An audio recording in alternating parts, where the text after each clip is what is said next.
Fox News alert and reports of the American University of Afghanistan under attack in Kabul. Here's what we know at this point. We've been following on Twitter an Associated Press photographer who tweeted out a short time ago, "Help, we are stuck inside the university."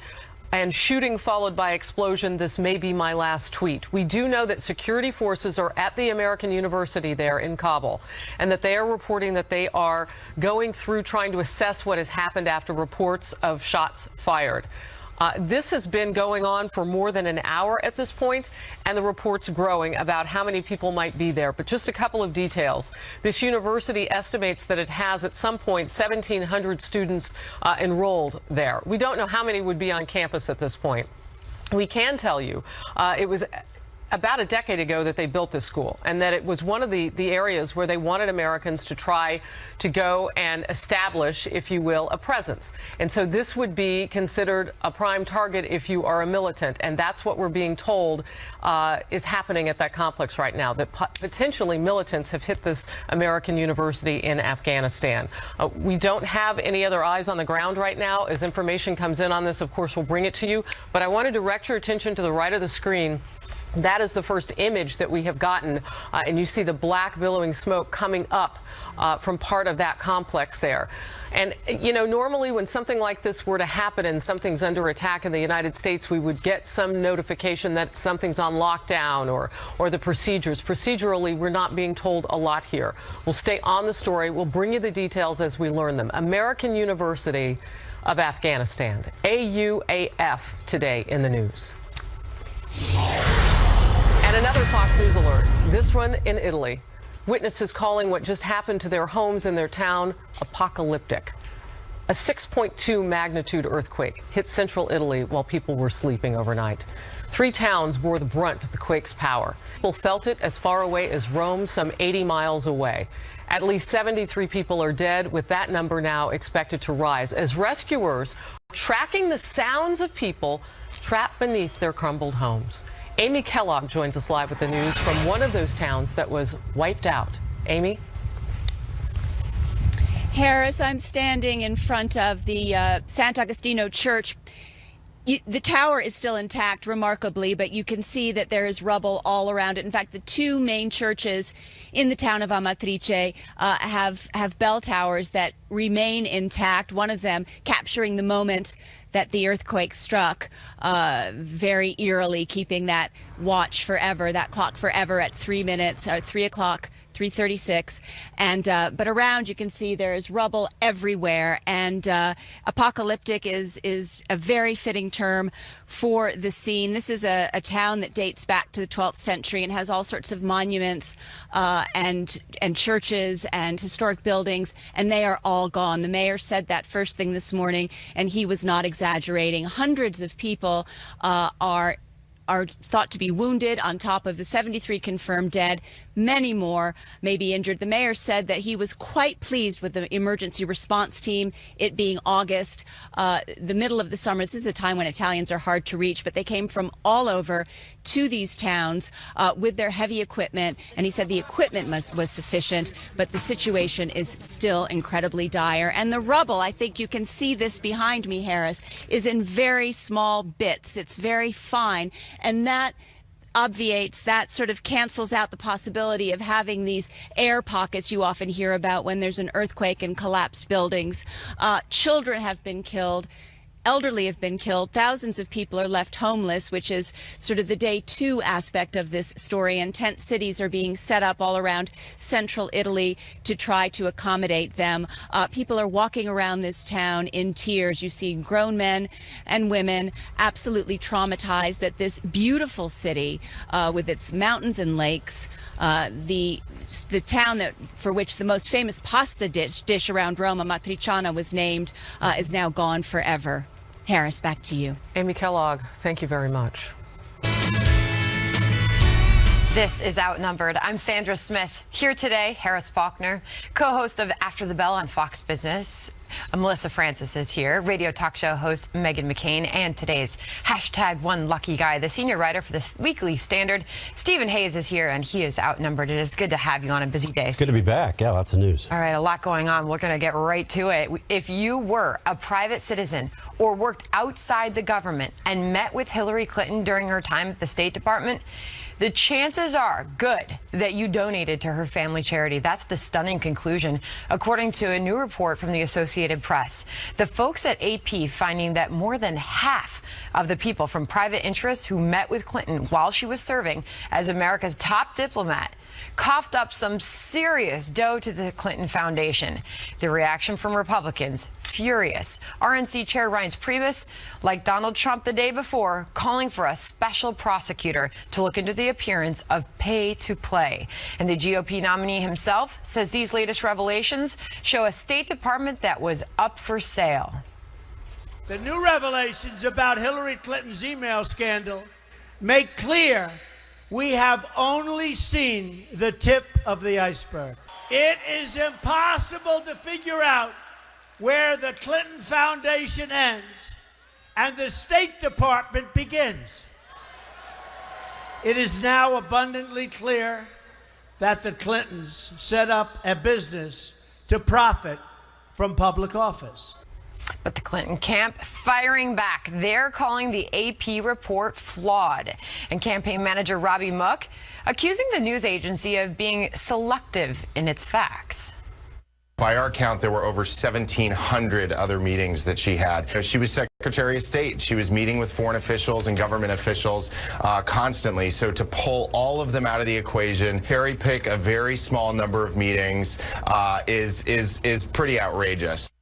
And yet the Clinton campaign calling this report flawed and distorted. What do you make of all this, Stephen? Well, I mean, what the Associated Press did was they looked at meetings that were Hillary Clinton would have been unlikely to have but for these Clinton Foundation. You're right. This was not. They deliberately excluded things like meeting with foreign diplomats so that they could isolate these. I would be careful if I were the Clinton campaign in asking for more scrutiny on which foreign representatives Hillary Clinton met with that also contributed to the Clinton Foundation, because we've seen in recent days through emails that's a rich vein as well. And Melissa, I know you're a big reader of the New York Post. Did you see the cover this morning? Yes. Take a look at this. Donors special access to Hillary. Donation. The headline on the New York Post this morning. You know, we're asked to believe that it's a complete coincidence that more than half the people who got these optional meetings, they're making the distinction, you know, the meetings with heads of other countries, that was her job. Those were mandatory. What the AP looked at the irregular meetings with people who were lobbying the State Department, who had business before them, who needed help. Half of those people that showed up and begged for a meeting and got it had given money to the Clinton Foundation. I'm going to start the Francis Foundation. And if you donate money to the Francis Foundation, I will say nice things about you on national television. How would that be? I mean, I think people would look at it the same way. It's ridiculous. Or the flip side of that would be reflective in policy, and that's the track that we're trying to follow now. It's not whether or not nice things were said, but were things left out, like you should or should not be on a terror list. You know what I mean? I mean, so you've got to kind of look at what some of those countries who have horrible records with human rights, particularly among, you know, against women and children, where were they in all of this? Yeah. And Meghan, I want to bring in this from the Clinton press secretary, Brian Fallon, his response to Trump and his comments on the Clinton Foundation. Here's what he said. Trump donated to the Clinton Foundation while HRC was Secretary of State. Doesn't that mean he is calling for an investigation of himself? That's so stupid. I'm sorry. Donald Trump himself has admitted that he donated to her campaign and to her because he wanted access to her, because he said that, well, if you want access to the Clintons, you give them money. I actually think this line, it's impossible to figure out where the Clinton Foundation ends and where the State Department begins, should be blasted in their attack ads, put it in Times Square in giant letters. Of all the attacks on Hillary Clinton, this is the most effective. I've gotten more text messages from friends who don't pay attention to politics, absolutely enraged over what's happening. And I think this is a slow drip that will keep coming out and just get worse. And it's effective in particular for two reasons. One, this is the history of how the Clintons have operated. Right. You can go back and look in the 1990s. You can look when she was a senator. There was a pay-for-play aspect to a lot that the Clintons did back then. So there's a history there. That line resonates in particular. But also, it's effective because Hillary Clinton said in July of this year, there's absolutely no connection. That's a direct quote. Absolutely no connection between the work that she did as Secretary of State and the Clinton Foundation. Well, we now know that that's not true. I mean, we know that people were given meetings because they were Clinton Foundation donors. Right. That's the reason. They couldn't get them through official channels, but they could get them because they were Clinton Foundation donors.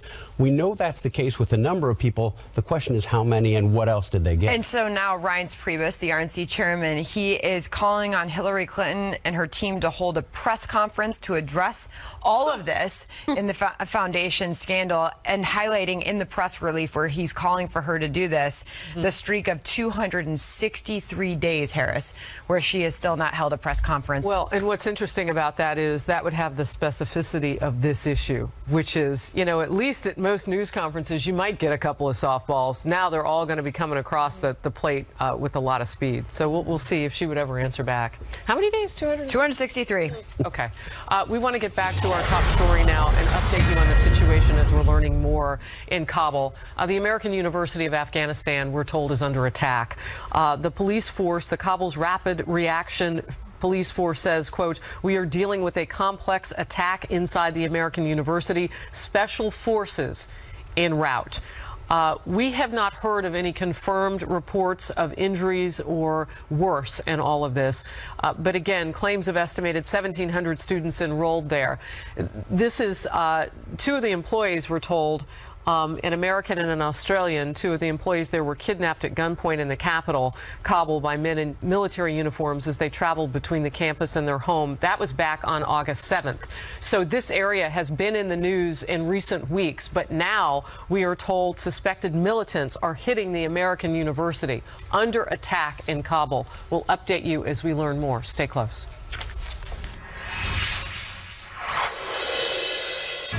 Is Donald Trump softening his stance on immigration? Trump is talking up the issue at a town hall last night with our own Sean Hannity. From the start of his campaign, Trump has said if elected, he would use current law to deport the reported 11 million people living here illegally. Is he now considering a different path forward? Watch. There certainly can be a softening because we're not looking to hurt people. We want people. We have some great people in this country. We have some great people in this country.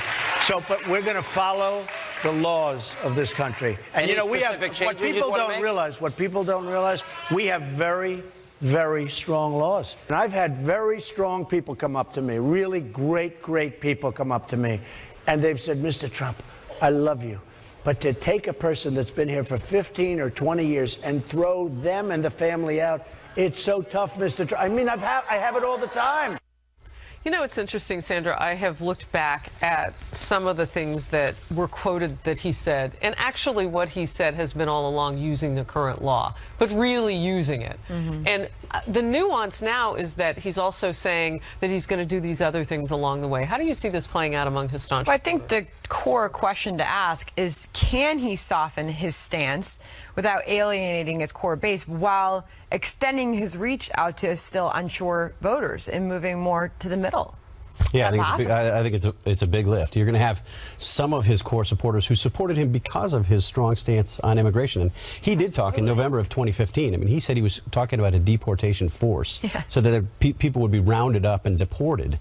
Now, obviously, listening to that sound, he's not staying by that, or he seems to be indicating that he's moving away from that. For those people who came to Donald Trump, not because he was big, celebrity, not because he was a different kind of politician, but because of their views on immigration, they will be disappointed. I think he'll lose some of those. The question is whether he can bring in other people. Right. I mean, this is obviously, if you read the reporting, a move aimed at bringing in suburban voters, many suburban women to Donald Trump's side who've grown skeptical of him over the months, and that will be the big question. I want to put some of his own words. With Scott Pelley on CBS at one point, he said months ago, "You're rounding them all up?" ? And he said, "We're rounding them up in a very humane way and a very nice way, and they're going to be happy because they want to be legalized. And by the way, I know it doesn't sound nice, but not everything is nice." And then separate from that, Trump has said there certainly can be a softening because we're not looking to hurt people. We want to have some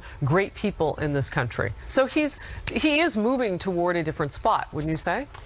He is. I mean, I wonder, Kellyanne Conway seems to have her finger on the pulse of what's going on, and they must have tested and decided that this softening was a good idea. I think it's interesting that he was talking in the beginning about having, that force or whatever that was going to take people out. We do, in theory, already have that. That's ICE. I mean, they're supposed to be deporting people who are doing things. President Obama has deported people. He's talking about, like you said, just following the law and taking people who have committed crimes. I mean, what baffles me are the people who have committed crimes who are in the custody of the government, who aren't deported, who are found to be here illegally and have committed, in some cases, horrible crimes, and are not taken out of the country and left. That's what he's talking about, but that's something that legally we're supposed to already be doing. Yeah, so the question is, why are we not? And the Obama administration has been doing some of that. What this would do is make it more staccato. I mean, we would just see it speed up. What are your thoughts? Coming from a border state, this is by far the most emotionally intense issue for voters, especially when you live among the border. This is definitely a tone shift. You even hear the audience reacting in that town hall when he said we can soften people that have been here 15, 20 years. You're talking about DREAM Act students right now. You're talking about people who were brought here as babies, went on and, became college students and whatever, great members of society. That is definitely a tone shift. And when we're talking about the nuance of this issue, yeah, it may please more moderate voters, but you are going to lose the base. And these are the people that are voting on this. This is a one-issue vote for some people in the same way that being pro-life or being pro-choice is. Immigration, to a lot of people, is the only issue they care about. So then my question is, what is the bigger number? Is it the people who are in the base, who are that single issue Sounds voter? like part of the problem is we have a lot of questions and he's not answering a lot of those questions. Or is it the people who he's trying to bring on board? Well, and the other problem is he campaigned in the fall and through the primaries as the tough on immigration guy, and now he's going to try to recast himself as the maybe not so tough, compassionate, softer on immigration guy. This was litigated throughout the primaries. Remember the details of the reporting that we were doing? I printed it about out, Cruz versus Rubio versus Trump versus Walker. His former plan on his website I had printed a year ago, so I still had it in my office. I mean, it is different. That's why I'm asking, do you see it as progress moving forward? How do you categorize it? Well, he softened his last night, as we heard, softened on the deportation policy. But as far as building the wall, and as he once said, having a big, fat, beautiful door right in the middle of that wall, he's not softening on that or changing his tone on the wall at all, is he? Talking about people who have been here in this country 15 or 20 years, that's a major, major issue. It's a major issue in Arizona. And when you shift on that, automatically be careful. And Texas and California and Nevada, you might be called, amnesty Trump. I mean, be very careful with this. Ann Coulter herself isn't pleased about this right now. All right, we'll move on. House Republicans pushing for more answers about Hillary Clinton's email server. And it was more than one server, right? Can we get clear on that? What they now want from the FBI director and how it could affect the presidential election. And the Democratic nominee taking time to pose for pictures with the likes of Justin Timberlake. What she isn't doing right now, and whether it's a strategy that could help or hurt her in the long run. Look at Justin. House Republicans aren't done with Hillary Clinton. They still want answers about her emails. Chairman of the House Oversight Committee, Jason Chaffetz, sent a letter to FBI Director James Comey asking for more information about who had access to classified information on the former Secretary of State's server. Listen to what he said on the Record last night. She's not the head of Fish and Wildlife. She is the head of the Secretary of State. She's dealing in classified information on an hourly basis. It's reasonable to think that her information is chock full of classified information. And it is. And it was. And that's why when she gave access to those attorneys, and by the way, the IT professionals that were also allowed to access that computer, we don't know who these people are. All right, Stephen Hayes, he may be right, but to a lot of people, it feels like this issue is dead as a doornail. What do you think? Well, a lot of people in the media, it feels like this issue's dead as a doornail. Look, I think it's good that they're asking these questions. They should be pushing as hard as they possibly can. We know, it's clear, it's beyond dispute now that Hillary Clinton lied repeatedly about her emails, about the server, about what she turned over. Again and again and again, she said things that just weren't true. We found that while Congress has done, I think, in many cases, its level best to extract information from the State Department, from the administration, it's been unable to. So that we've gotten good information from places like Citizens United, from Judicial Watch, and others. Everybody should be trying to get more information. She's clearly not going to turn it over. Remember, back in August of 2015, she signed a document under penalty of perjury saying that she had turned over not only all work-related emails, but all emails that could possibly be work-related. And we now have the FBI director saying there were thousands of work-related emails that were not turned over. He says that he doesn't have evidence that they did this intentionally. Right. But we know that they didn't come. We know that we still don't have everything. We ought to see it. So, Melissa, Jason Chaffetz was our one lucky guy just a few days ago, sitting right there, and he was asked, why do Republicans not pick their battles? Why do they go after every single thing that comes out of this? Jason Chaffetz responded, it's our job. If I didn't do that, I wouldn't be holding the right people accountable. Anyway, it looks like there's some news on this every single day. They have so much, and I say they as the Republicans.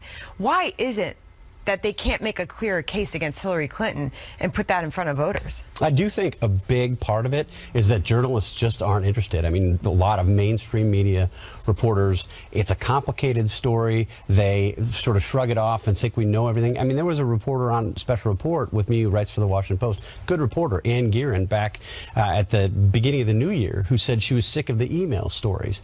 Well, there's more to learn. I mean, think about what we've learned between then and now. And mainstream media reporters were saying back then that they were tired of the email stories. It's not really about if journalists get bored or not. I mean, with all due respect, but how dare you? I mean, say I'm sick of talking about the email scandal. Well, I'm sure, I'm sure a lot of Americans aren't, especially if you're talking about the parents of the Benghazi victims. I just don't know if this is a fruitless endeavor, though. I love Jason Chaffetz. I'm glad he's still hitting it on home. I think he's really doing the Lord's work in the city of Satan, but it feels so just hopeless in so many different ways. There's so many things that you have gotten Hillary Clinton on. She should be sitting in jail. If this were a Republican president or Republican candidate, they definitely would be. And they just seem to be able to slither out of everything because the media and this administration are so hell-bent on her becoming the next president. You know, this might be one of those times when more really is just more. I mean, and I could hear, and it was Kennedy who asked Congressman Chaffetz that question. I could hear in the question, and I've heard it from others, that why can't you pick one or two and really make a strong argument? For instance, she signed that document, okay? There should be a penalty. If you and I signed that same document saying that we weren't going to do certain things with classified information under perjury of law, so on and so forth, we would have to pay a penalty. Why is it that she's treated differently? They always go to intent. They always go to intent. Okay, and I hear you. And maybe that's when the enumeration of the other things could come. But you could start in one place and make that the kind of thing that you could chew on. It's just so big and so much that it plays into the Clintons' hands of, aren't you like Bernie? Aren't you tired of hearing about it?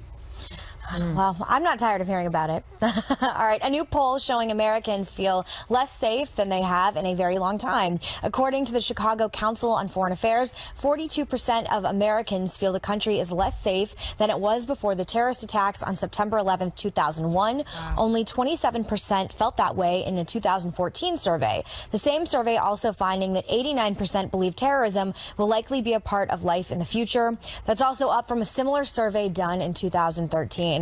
You know, Stephen, I take the subway every day to work. I live way downtown. We're in Midtown. Every single time I get on the subway, I say a tiny little prayer that nothing's going to happen. That's the kind of world I think we live in. What do you think of this? I took the train up from Washington, D.C. to Penn Station. It's obvious. I mean, one of the reasons people have this sense is because you look around when you get on the train and there are the bomb-sniffing dogs and there's extra security, and it is just the way that we live now.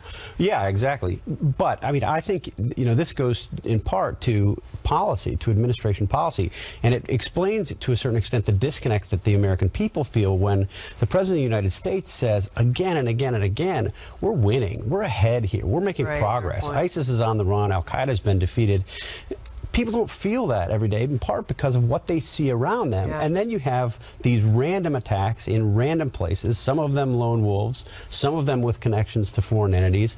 And I think the thing that we're not taking most seriously, to make this really a downer discussion, is the possibility of another mass casualty attack Like here in Orlando. the United States. No, absolutely. And I mean, I'm a small government girl. I want my government to do very little.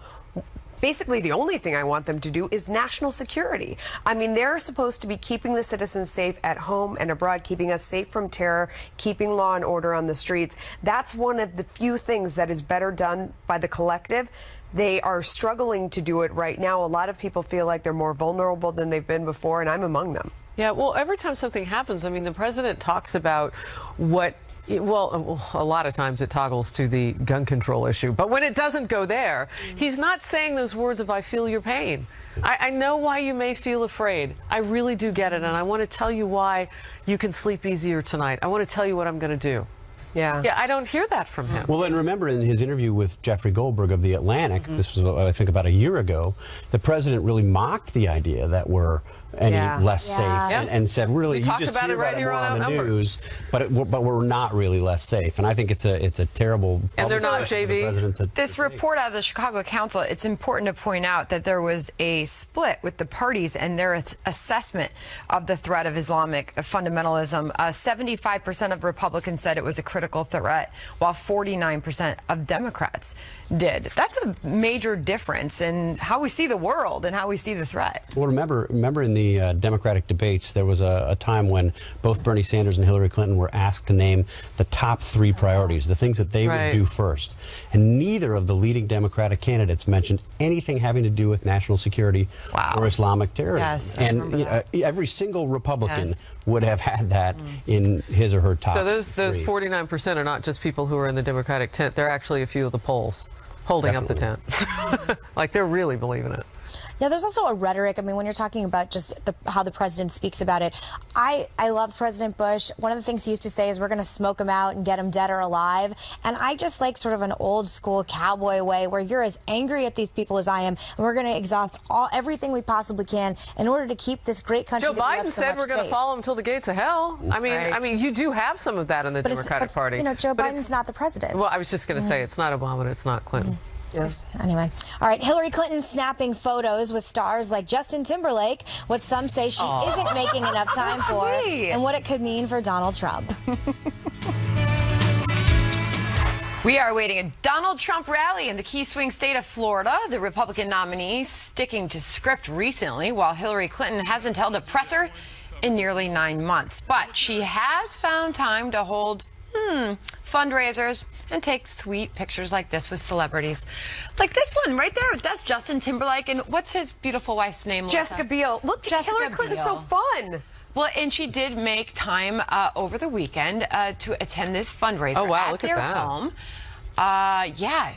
She made time for Cher over the weekend as well. The Washington Times says it's all part of her strategy, writing, quote, Hillary Clinton has spent more time with celebrities than with voters over the past week. And her presidential campaign is embracing a low-profile strategy that is short on making real news and long on letting Donald Trump and his penchant for creating controversy on an almost daily basis have the limelight. But some say that could give Trump time to catch up. And RNC Chairman Reince Priebus telling reporters, quote, it's going to be important for us and for Donald Trump to continue down this measured path that he's on.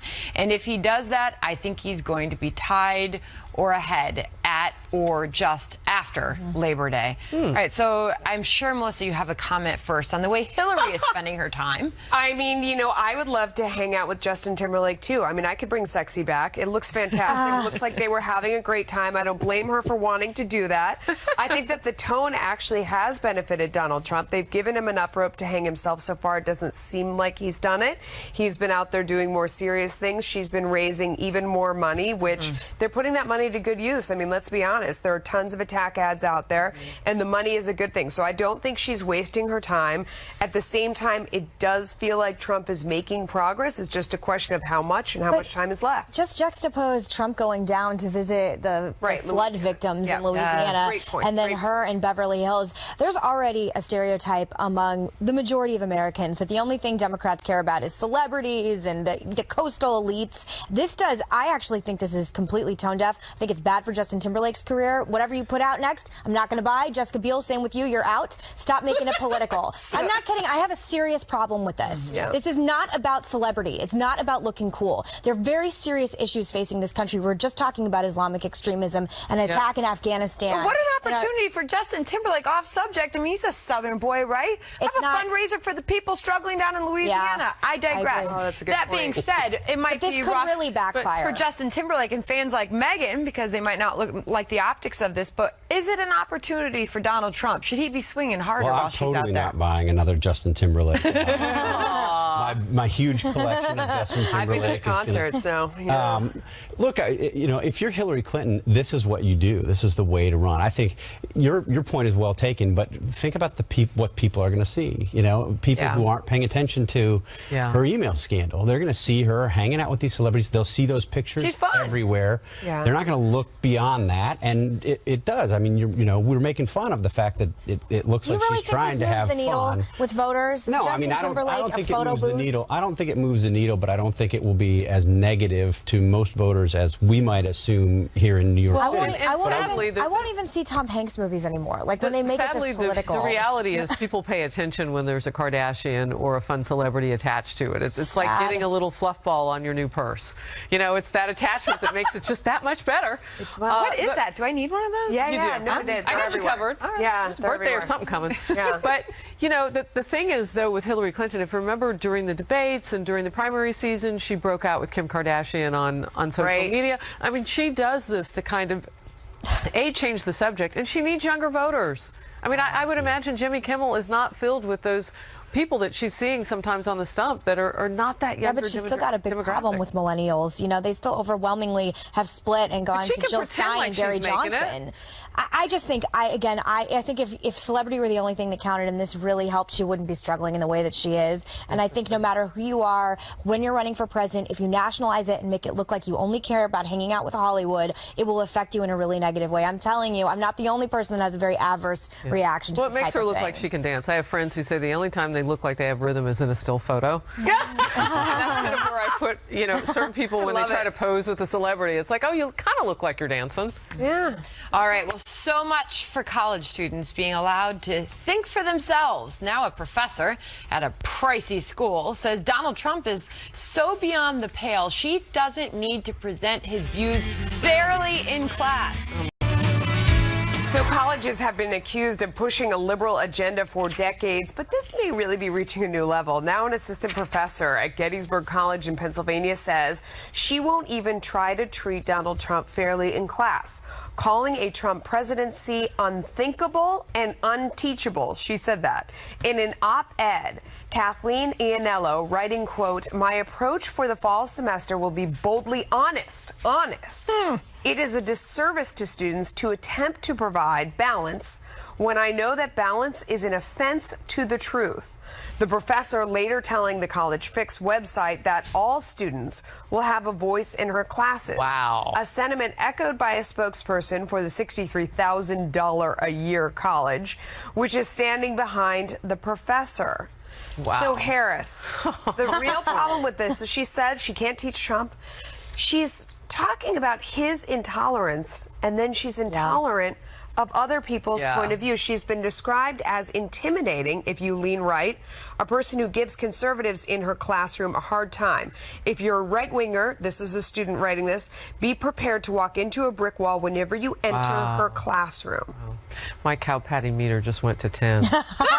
I just, she says, oh, every voice will be heard in class. What does she stand up and call them stupid? Like, how does it work exactly? Because she's already said that she gives anybody with another point of view, particularly that might be aligned with Donald Trump, completely no credibility, completely no voice. So I look at this as one of those instances, if he were to become president, she should exit stage left as fast as she possibly. In fact, get the hook out now.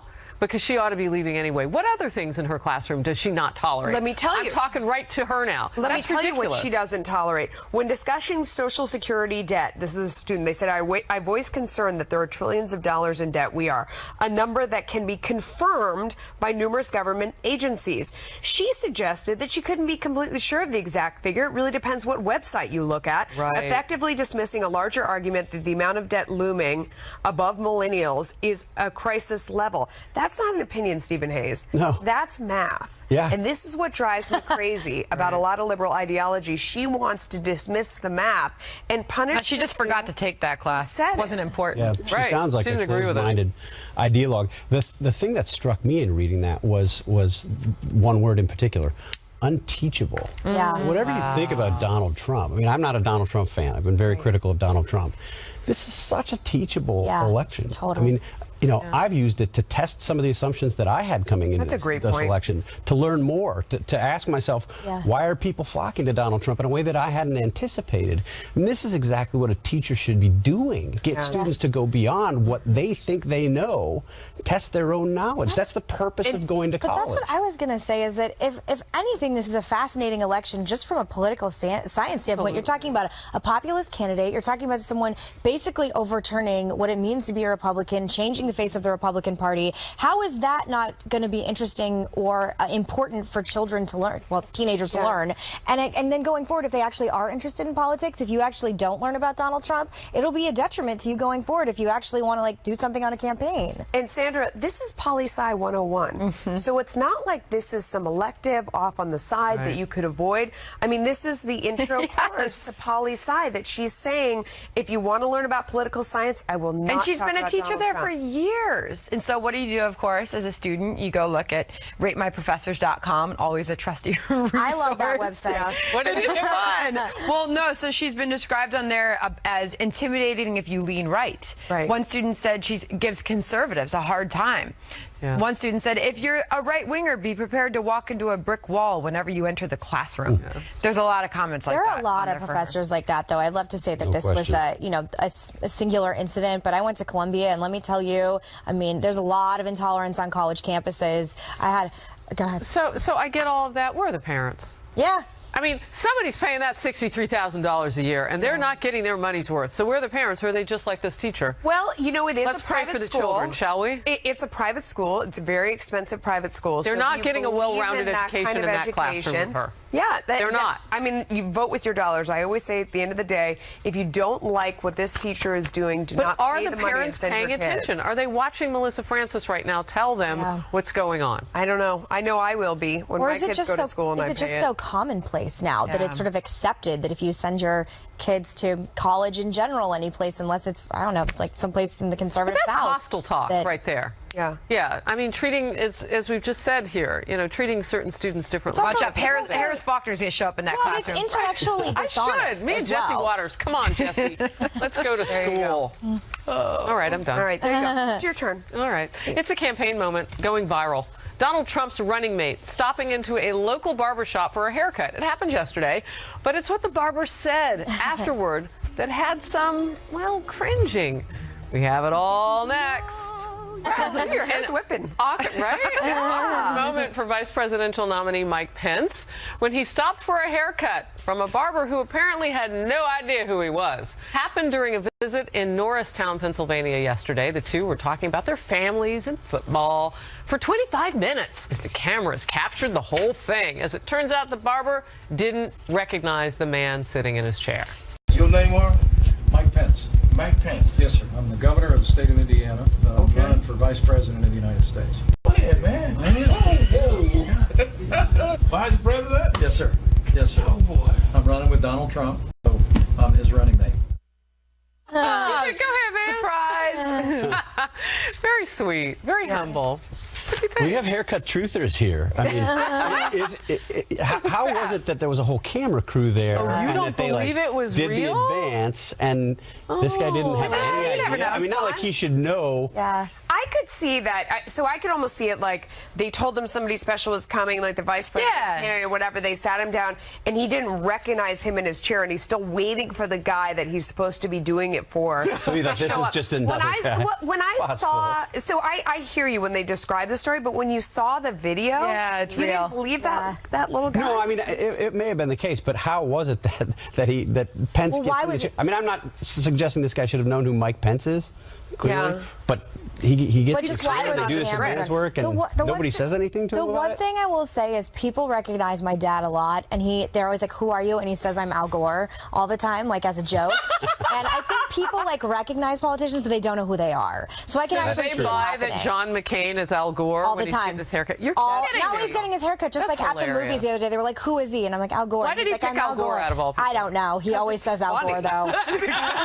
That is so Does anybody go, no, you're not? But so can I take this to a bit of a serious level? But Stephen, doesn't this, and I do believe that possibly before everybody arrived to clear the place out and to bring him in to get his haircut, that maybe this barber had never heard of Mike Pence, that there's a lot of work that the Trump campaign has to do to get out there and get their message across to Americans that are working all day, barbers that are there 12 hours a day. Yeah, I mean, particularly with Mike Pence, I think he probably would have known who Donald Trump was. All right. Well, how about we continue some discussion about safe spaces in schools? Up on our live chat right now, foxnews.com/outnumbered. Click on the Overtime tab. Thank you, See you on Stephen. the webs. Thanks, Stephen. Thank you. Happening now.